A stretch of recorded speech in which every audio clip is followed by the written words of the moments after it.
Hello बच्चों, जैसा कि आपको पता है कि एक्टिव पैसिव का टॉपिक चल रहा है। पिछले कई टर्न पर सबसे पहले आपने प्रेजेंट के सारे कंप्लीट किए, फिर पास्ट के किए, अब फ्यूचर के दो ही टेंस की पैसिव वॉइस बनती है, दो की नहीं बनती है। इंडेफिनिट और परफेक्ट की पैसिव वॉइस बनती है, कॉन्टीन्यूअस और परफेक्ट कॉन्टीन्यूअस की नहीं बनती है। तो आज फ्यूचर कंप्लीट कर देंगे। अगले टर्न पे एक बचेगा आपका इम्परेटिव सेंटेंस और कुछ एक्सेप्शन और आपका इंट्रोगेटिव सेंटेंस की पैसिव वॉइस बना के ये टॉपिक क्लोज कर दिया जाएगा। तो चलिए फ्यूचर इंडेफिनिट, इसका रूट ले लेते हैं पहले अफर्मेटिव का। सब्जेक्ट, यहाँ पर हेल्पिंग वर्ब आपकी होती है शैल और विल, वर्ब की फर्स्ट फॉर्म, फिर ऑब्जेक्ट, ये आपका एक्टिव वॉइस। इनके अकॉर्डिंग अगर हम चलते हैं, I shall do the work, I shall do the work, WORK। तो देख लीजिए बिल्कुल इसी पे बेस्ड है कि नहीं है। सब्जेक्ट, हेल्पिंग वर्ब, वर्ब की फर्स्ट फॉर्म, फिर ऑब्जेक्ट। तो पैसिव वॉइस में आपको ऑब्जेक्ट पहले लाना होता है। ऑब्जेक्ट अब क्या है? द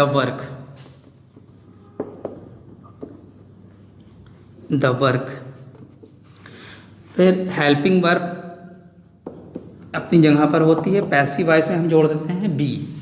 शैल लगाइएगा तो शैल भी, विल लगाइएगा तो विल भी। दूसरी चीज़ कि अभी तक जो भी हेल्पिंग वर्ब हम यूज़ करते थे सिंगुलर और प्लूरल के लिए को देख के यूज़ करते थे, यहाँ पर ऐसा नहीं है। आई वी के लिए शैल लगता है, बाकी इसके अलावा कुछ आता है उसके लिए विल लगता है। कुछ सेंटेंस ऐसे होते हैं जहाँ पर आई वी के लिए भी विल यूज़ हो जाता है, तो वो अगर सेंटेंस में आते हैं तो उसका उल्टा यूज़ कर लेंगे हम। तो यहाँ पर आई के लिए शैल लगा है बट द वर्क के लिए शैल नहीं लगता है, तो यहाँ पर हम कर देंगे विल। बस इसी चीज़ का ध्यान रखिएगा। और पैसिव वॉइस में हम जोड़ते हैं बी, और जब भी पैसिव वॉइस बनाते हैं तो वर्ब की थर्ड फॉर्म, फिर आपका बाई सब्जेक्ट, ये पैसिव वॉइस हो गया। तो बी फिर वर्ब की थर्ड फॉर्म, डू की थर्ड फॉर्म होती है done, do did done, by subject. तो आई का ऑब्जेक्ट बनाएंगे तो आपका हो जाएगा मी। ये आपका अफर्मेटिव का रूल हो गया।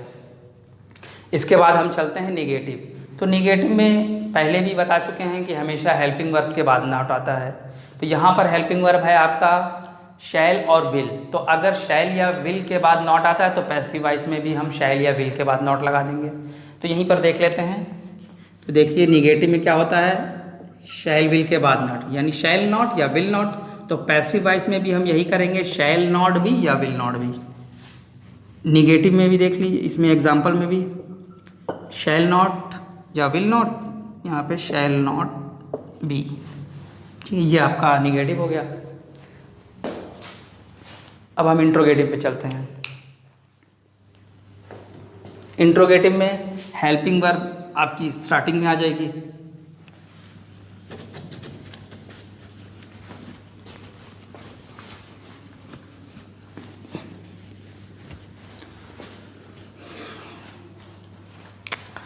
तो इंट्रोगेटिव देखिए, शैल विल सब्जेक्ट, वर्ब की फर्स्ट फॉर्म, फिर आपका ऑब्जेक्ट, ये आपका एक्टिव वॉइस। तो इन पे बेस्ड हम एक एग्जांपल पहले लिख लें।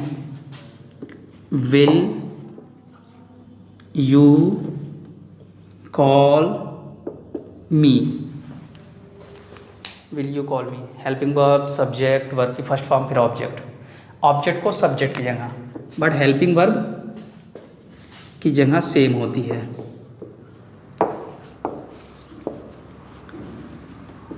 ऑब्जेक्ट, और फिर यहाँ पर हम जोड़ते हैं बी। पैसिव वॉइस में वर्ब की थर्ड फॉर्म ही होती है, और ऑब्जेक्ट की जगह बाई सब्जेक्ट, ये आपका पैसिव वॉइस। तो यहाँ पर हम मी को जब सब्जेक्ट बनाएंगे तो मी का सब्जेक्ट होता है आई, और आई के लिए यूज़ होता है शैल। फिर पैसिव वॉइस में जोड़ेंगे बी, वर्ब की थर्ड फॉर्म, कॉल की थर्ड फॉर्म होती है कॉल्ड, बाई सब्जेक्ट, तो by you. You subject object दोनों में यू ही होता है। ये आपका इंट्रोगेटिव हो गया। अब इसी पर बेस्ड एक दो एग्जांपल कर लेते हैं।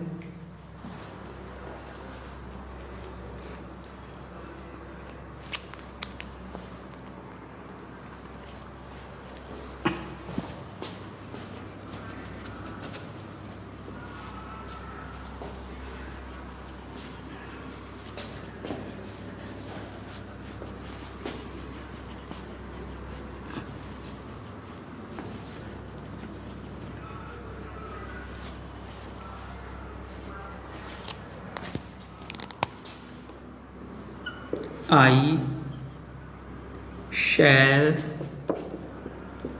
teach you. I shall teach you tomorrow.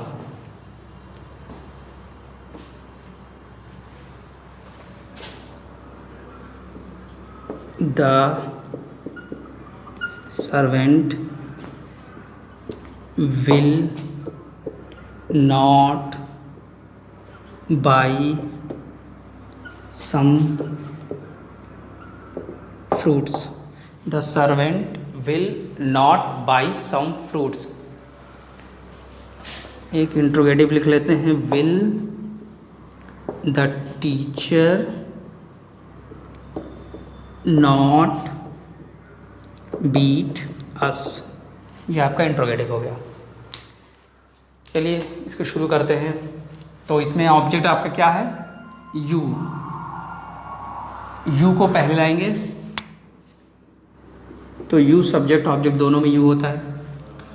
और आई के लिए शैल लगता है, इसके लिए विल। इस चीज़ का ध्यान रखेंगे बस।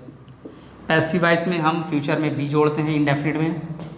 फिर वर्ब की थर्ड फॉर्म टॉट, टुमारो यहीं लगा दीजिए। You will be taught tomorrow by, जब सब्जेक्ट का आई का ऑब्जेक्ट बनाएंगे मी हो जाएगा।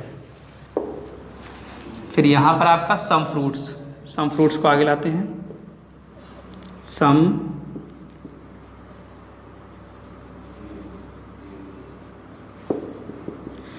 फ्रूट्स, इसके लिए भी विल ही लगेगा। नॉट बी वर्ब की थर्ड फॉर्म, तो बाई की थर्ड फॉर्म होती है आपका बॉट बाई द सर्वेंट। ये आपका निगेटिव हो गया। इंट्रोगेटिव में देख लीजिए, हेल्पिंग वर्ब तो सेम जगह होती है, बट अस को जब हम आगे लाएंगे तो वी, और वी के लिए लगता है शैल। Shall we. नॉट है तो पहले यूज़ कर लीजिए, उसके बाद लगाएंगे हम बी। वर्ब की थर्ड फॉर्म, बीट की थर्ड फॉर्म होती है beaten. Beat beat beaten by the teacher. ये आपके हो गए तीनों।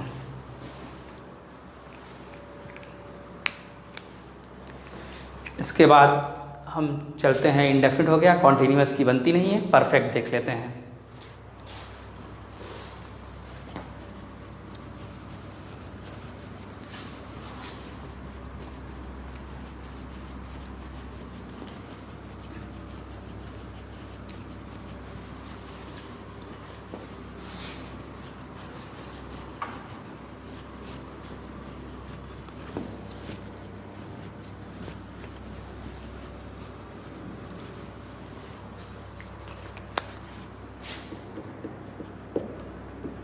Future perfect.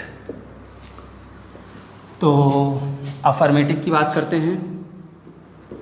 सब्जेक्ट, यहाँ पर आपकी हेल्पिंग वर्ब होती है शैल या विल के साथ हैव। शैल हैव या विल हैव। और कोई भी परफेक्ट टेंस हो, चाहे वो प्रेजेंट का हो, पास्ट का हो, फ्यूचर का हो, उसमें वर्ब की थर्ड फॉर्म का यूज़ होता है। फिर आपका ऑब्जेक्ट,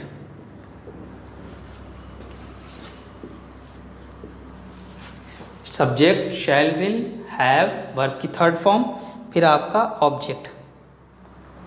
इस पे बेस्ड एक एग्जांपल लिख लेते हैं। I shall have bought a book. I shall have bought a book पूरा इसी पर बेस्ड है, देख लीजिए। तो फिर वही ऑब्जेक्ट को आप पहले लाइए। ऑब्जेक्ट आपका क्या है? A book. हेल्पिंग वर्ब अपनी जगह पर, इस हैव के साथ हम जोड़ देते हैं बीन। शैल लगाएंगे तो शैल हैव बीन, विल लगाएंगे तो विल हैव बीन। और पैसिव वॉइस में हमेशा थर्ड फॉर्म बनती है, यहाँ थर्ड फॉर्म ऑलरेडी है ही है तो वही यूज़ कर लेंगे। फिर ऑब्जेक्ट की जगह बाई सब्जेक्ट, ये आपका पैसिव वॉइस हो गया। तो आई के लिए शैल लगता है, इसके लिए विल हो जाएगा। हैव के साथ हम जोड़ देंगे बीन। कोई भी परफेक्ट टेंस में पैसिव वॉइस में बीन ही जुड़ता है। वर्ब की थर्ड फॉर्म वही उतार दीजिए, बॉट, बाई, सब्जेक्ट को रहिए आई का मी।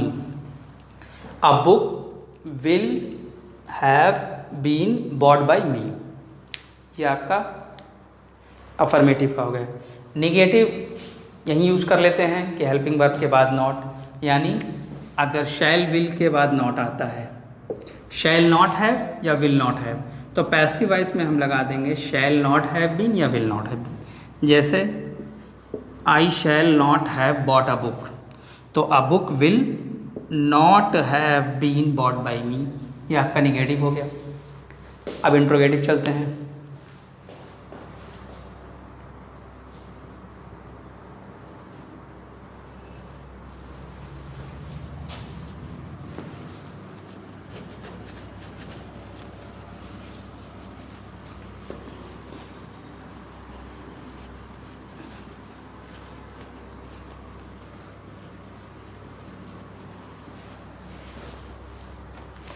इंट्रोगेटिव में हेल्पिंग वर्ब बाहर, तो आपका शैल, विल, सब्जेक्ट, हैव, वर्ब की थर्ड फॉर्म, फिर आपका object.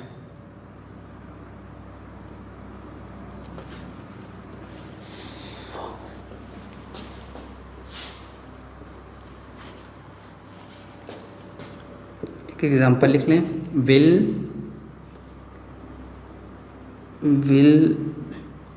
She have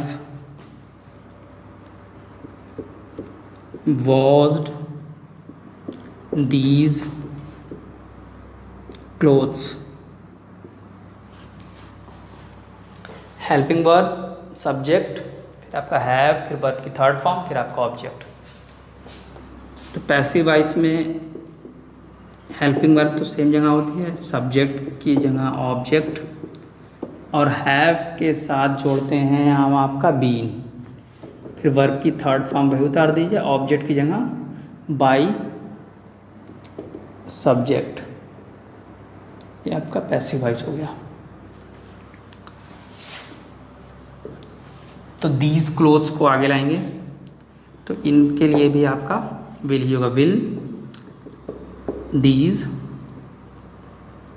clothes, have के साथ आप जोड़ दीजिए बीन, वर्ब की थर्ड फॉर्म वही उतार दीजिए, वॉश्ड बाई, शी का ऑब्जेक्ट आपका हो जाएगा हर।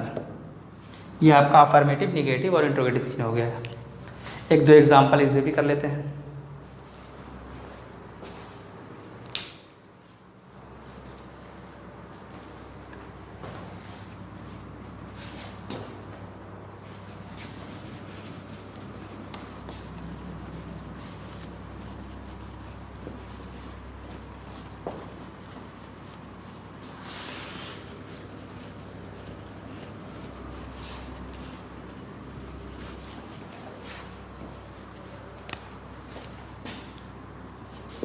She will have invited me.